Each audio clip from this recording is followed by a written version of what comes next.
दादू मां अव्हांखे अपडेट कंदा हलूं। रिपोर्ट करे रहिया हुबदार अली बबर। अंजुमन सरफरोशान इस्लाम ज़िले दादू तरफ़ां मुमताज़ डांगा जी रिहाइशगाह ते महफ़िल मीलादुन नबी सल्लल्लाहु अलैहि वसल्लम जो प्रोग्राम मुनक़िद कयो वियो, जंहिंमें मुख़्तलिफ़ मकातिब फ़िक्र जे आलिमनि ऐं मशाइख़नि ख़ासि शिरकत कई।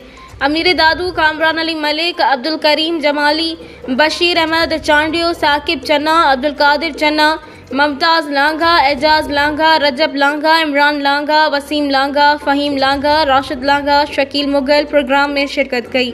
उन मौके ते अमीर दादू कामरान मलिक पंहिंजे ख़िताब में चयो त प्यारा नबी सल्लल्लाहु अलैहि वसल्लम जी आमद असां लाइ ईद खां बि वॾी ख़ुशी आहे। असांखे सभु ईदूं आख़िरी नबी हज़रत मुहम्मद सल्लल्लाहु अलैहि वसल्लम जे सदक़े सां मिलियूं आहिनि। यूनिस मलऊन लंडन वारे ऐं उन जी कुफरिया अक़ीदनि ऐं उन जी तंज़ीम मेहदी फाउंडेशन सां असांजो को तालुक़ नाहे। अंजुमन सरफरोशान इस्लाम जो ख़तम नबूअत ते मुकमल ईमान आहे। असांजे पीरो मुर्शिद हज़रत सैयदना रियाज़ अहमद गोहर शाही मुतज़िलुल आला ते लॻायल समूरा इल्ज़ाम बेबुनियाद ऐं मन घुड़त आहिनि ऐं मुर्शिद करीम जी तालीमात खे तोड़े मरोड़े पेश कयो वियो आहे, जंहिंजी असां सख़्तु मज़म्मत करियूं था ऐं हज़रत हुकूमत पाकिस्तान खां मुतालबो करियूं था त इन्हनि इल्ज़ामनि जी गैर जांबरदार जांच कराई वञे। प्रोग्राम जी पुॼाणे ते पाकिस्तान में अमन ऐं सलामती लाइ ख़ासि दुआऊं कयूं वयूं।